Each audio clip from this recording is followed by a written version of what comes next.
Sony Interactive Entertainment reached out to me in April this year, highlighting their concerns that they'd recently lost two of video games' biggest advocates from the Culture, Media and Sports Select Committee upon which I now sit.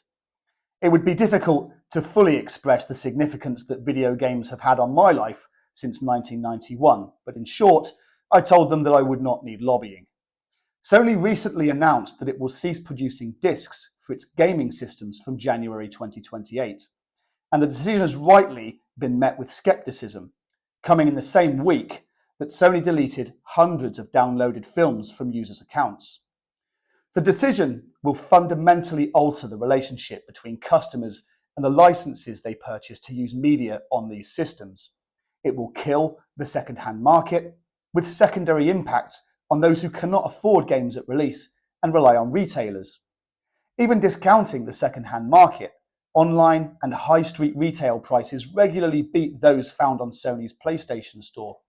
With high street retailers gone and the online space monopolised, Sony could charge whatever they wanted for their licenses, with no competition. They could introduce dynamic pricing, subjecting gamers to the chaos and price gouging that we see from Ticketmaster.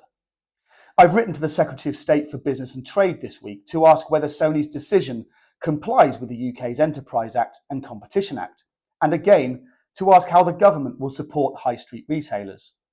But closest to home are my concerns for children and young people from lower socioeconomic backgrounds who rely on the reduced cost of physical media and for whom video games are a necessary distraction from other challenges beyond their control. I've written separately to the government to ask for its assessment of the potential impact on these people. Finally, I've written to Sony. This was not a decision taken for the players. It was a decision made to stifle competition, take the power out of players' hands and increase revenue. Sony is banking that it can cut loose those who cannot afford to keep pace with its rising costs.